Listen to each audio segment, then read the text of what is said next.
Masechet Baba Kama, traité Baba Kama, Dava, feuille numéro 6. Nous sommes à la première ligne. Hatzad Hashave Shebahen, la Mishnah dit, le point commun qu'il y a dans tous ces 4 têtes de chapitre de dommages, etc. La Touyemaï, ça vient inclure quoi en disant cela?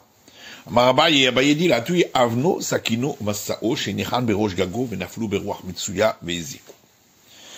C'est pour inclure sa pierre, son couteau et sa charge qu'il a posée en haut de son toit, et ils sont tombés par un vent courant et ont entraîné un dommage. Ridami, de quoi parle-t-on? Ibade des cases des Kamaske, si c'est en se déplaçant avec le vent qu'ils ont occasionné le dommage, Haïnou Esh, ça correspond au feu. Pourquoi serait différent le feu où il y a une autre force qui est mélangée à lui, c'est le vent, ou Mamoncha, et c'est ton bien, puisque c'est toi qui l'as créé, ou Shmirato Alecha, et c'est à toi de le garder. Anenami, cela aussi, il y a une autre force qui est mélangée avec eux, c'est le vent, ou Mamoncha, c'est ton bien, ou Shmirato Alecha, et tu dois le garder. Alors il faut dire qu'on parle après que ils se sont posés. Idav Kerinhu, si le propriétaire s'en est dépossédé, ben Lera ben Ishmuel, il nous bord. Dans ce cas-là, que ce soit pour Rav ou pour Shmuel, c'est le cas du puits. Pourquoi serait-ce différent avec le puits qui, au départ, au moment de sa création, entraîne des dommages, ou Mamoncha, et c'est ton bien, c'est toi qui l'as créé, ou Shmirat Alecha, c'est à toi de le garder. Hanenami, cela aussi, au départ, quand ils ont été posés, c'était prêt à endommager, ou Mamoncha, et c'est ton bien, ou Shmirat Tanalecha, tu dois le garder. Et là, dès lors qu'il il faut dire qu'on parle d'un cas où ils ne s'en étaient pas dépossédés. Et Shmuel d'Amakulami Borolamannou Haïnoubor. D'après Shmuel qui dit que tous ces cas-là, on les déduit du cas du puits, alors c'est le cas du puits. Léolam de Afkerinhu. Il faut dire qu'effectivement, ils sont des dépossédés. Velodamou les bords. Ça ne ressemble pas tout à fait au puits. Parce que le puits, au moment où il a été créé, il n'y avait pas une autre force qui était mélangée à lui. Alors que cela, pour qu'ils arrivent à cet endroit-là, il a fallu une autre force. Alors, Estochiach, le feu apporte une preuve que dans ce cas-là aussi on est responsable. Oui, mais le feu, il avance en faisant le dommage.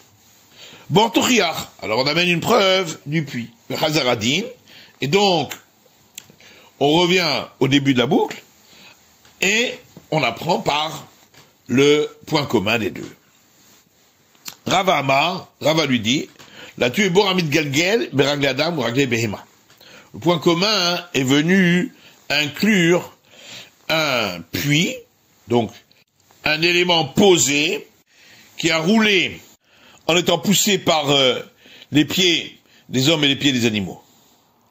Et Ridami, la dit, de quel cas parle-t-on? Idav Kerinhu, si le propriétaire s'en est dépossédé, ben Rav ben Shmuel Haïnoubor, que ce soit d'après Rav ou d'après Shmuel, c'est le cas du puits. Quelle différence avec le puits, où dès le départ, c'était fait pour entraîner un dommage, on devait le garder. Anenami, cela aussi, dès le départ, c'était fait pour entraîner un dommage, il fallait les garder. Et là, dès lors, donc on parle d'un cas où il ne s'en est pas dépossédé. D'après Shmuel qui dit que tous ces cas-là, on les déduit du puits, Haïnoubor, c'est le cas du puits. Les Olam d'Afkerinu, la Gemara dit non, en réalité on parle toujours effectivement qu'il s'en est dépossédé. Mais ça ne ressemble pas tout à fait au puits. Parce que le puits, c'est son action à lui qu'il a créé et qui a entraîné cet élément qui endommage. Donc, alors que dans ces cas-là, c'est pas son action qui l'a entraîné, mais les pieds des hommes et des animaux qui l'ont poussé, alors Shor Yochiach, on apportera une preuve du taureau qui lui-même avance et propriétaire est quand même responsable. Va le chercher oui, mais le taureau, c'est son habitude de marcher et ainsi de causer un dégât. Bortochiach, alors on apporte une preuve du puits. Le Chazaradin, et on reprend la boucle. L'oreille kéréisé, et donc un cas ne ressemble pas à l'autre, mais il y a un point commun, et c'est de là qu'on déduit le cas dont on a parlé. Ravada Barava Amar, Ravada Barava dit, la Touye Hadetania, c'est pour inclure ce qui est enseigné dans cette braïta. Kolelu Shamru Potkin Bibotehen, Vegorfin Me'arotehen, tous ceux pour lesquels on a dit qu'ils ont le droit d'ouvrir leur canalisation d'eau usée et de vider leur fosse de déchets, pendant la période ensoleillée d'été, ils n'ont pas le droit. Pendant la période pluvieuse, ils ont le droit de le faire dans le domaine public. Et bien qu'on leur a donné le droit, si ça a occasionné un dégât, ils devront payer. De quoi parle-t-on? Si c'est en s'écoulant qu'ils ont fait un dégât. Alors c'est la force de l'homme. Et la bêta de Nayach, on parle qu'ils ont fait un dégât après qu'ils se sont déposés quelque part. Mais de quoi parle-t-on? Si les propriétaires s'en étaient dépossédés, ben Rab ben Shmuel Inubor, que ce soit d'après Rav ou d'après Shmuel, ça s'appelle le puits. Maïchanabor de Trilatasiato le Nezek. Pourquoi y aurait-il une différence entre le puits, qui est donc fait au départ pour causer un dommage, ou Mamoncha, et il t'appartient parce que tu l'as créé, au Shmirato Alecha, et tu dois le garder. Un ennemi, cela aussi, Trilatasiato le Nezek.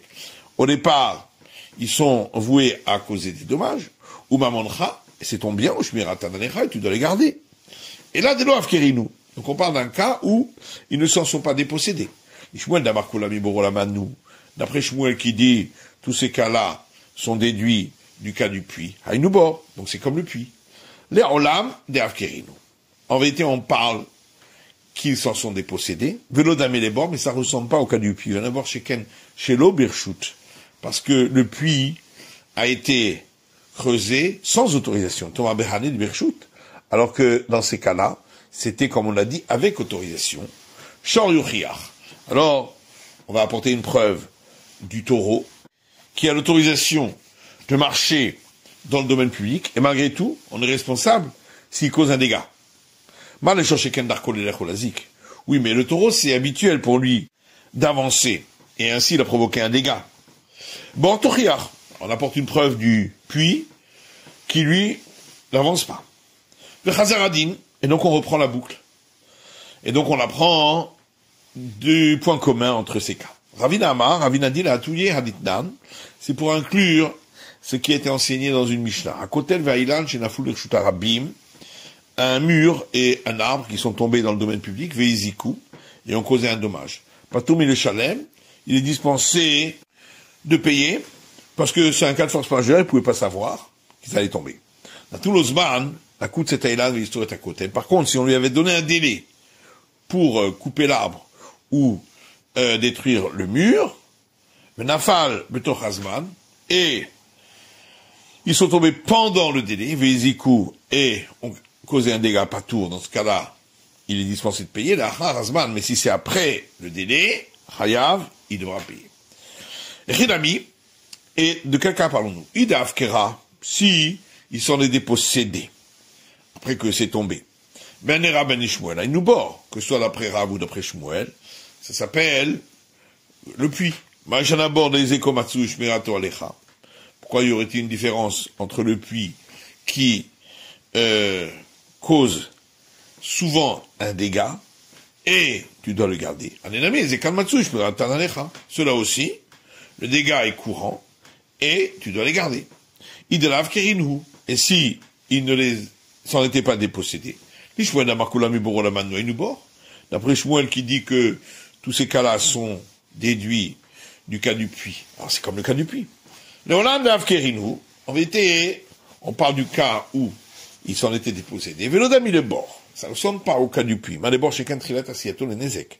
Parce que le puits, au départ, quand on l'a créé, c'était quelque chose qui allait causer des dégâts. Thomas Berhané, chez Kentrilat Asiato le Nezek, alors que ces cas-là, le mur et l'arbre, ils n'ont pas été créés en vue que ça allait causer des dégâts. Alors, on va apporter la contre-preuve à partir du taureau, qui lui non plus n'est pas quelque chose qui est fait pour faire un dégât. Oui, mais le taureau, il avance pour faire le dégât. Bon, alors on apportera une contre-preuve du puits, qui n'avance pas.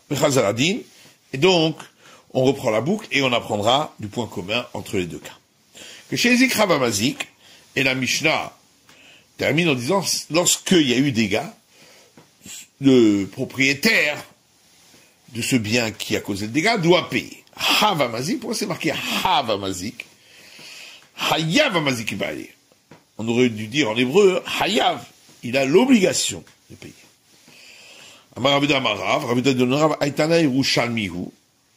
L'auteur de cette Mishnah était de Jérusalem, de Tani Lishna Kelila.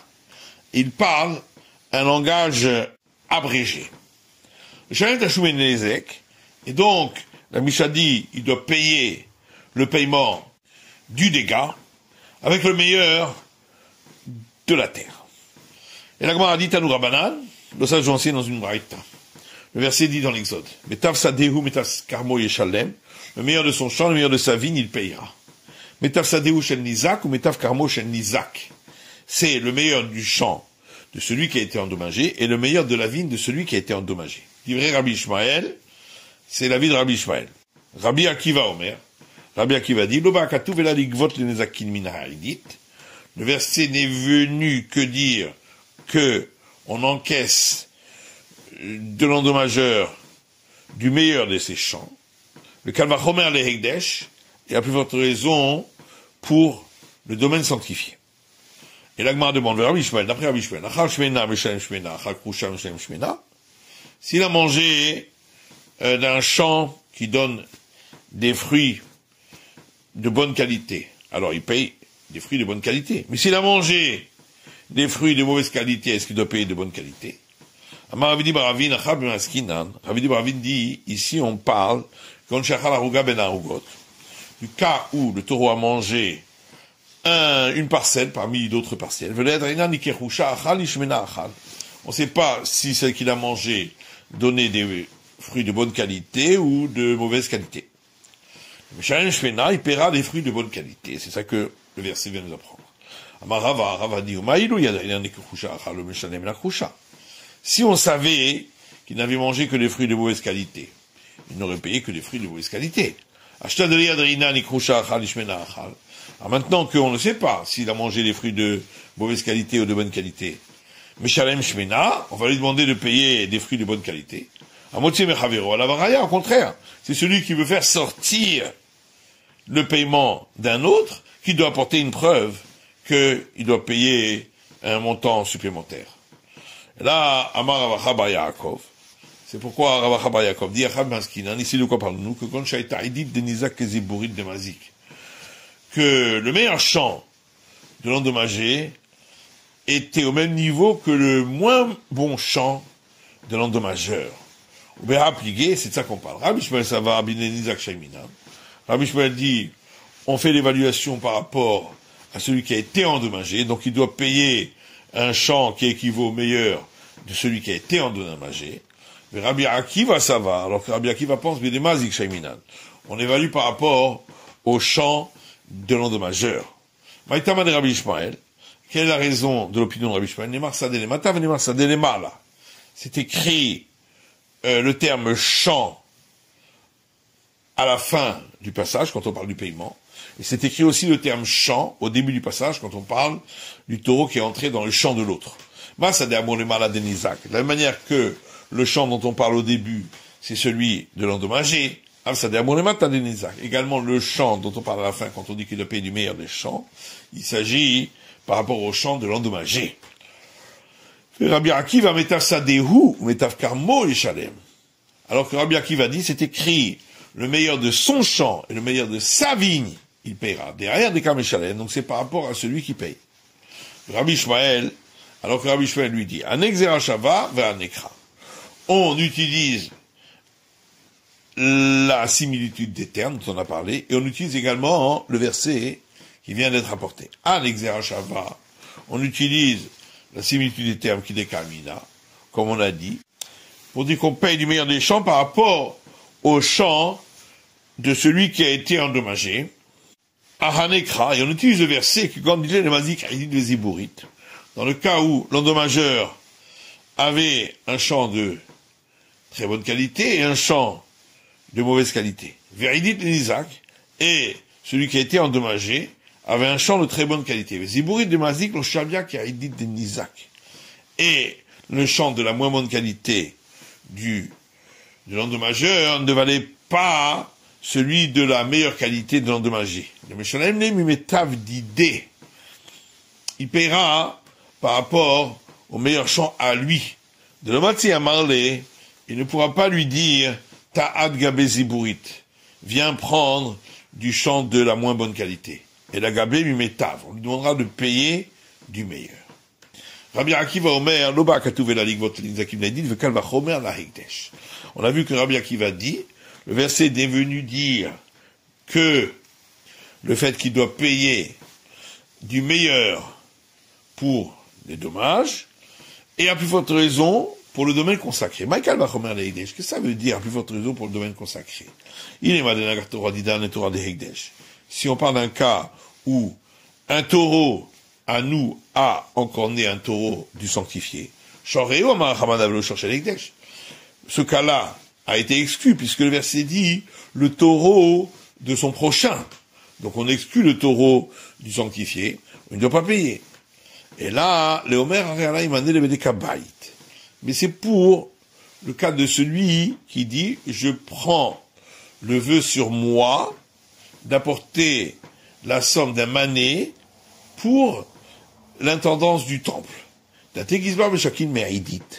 Pour nous dire que l'intendant du temple viendra prendre du meilleur des champs. C'est la fin de l'étude du Daf Vav, de la feuille numéro 6.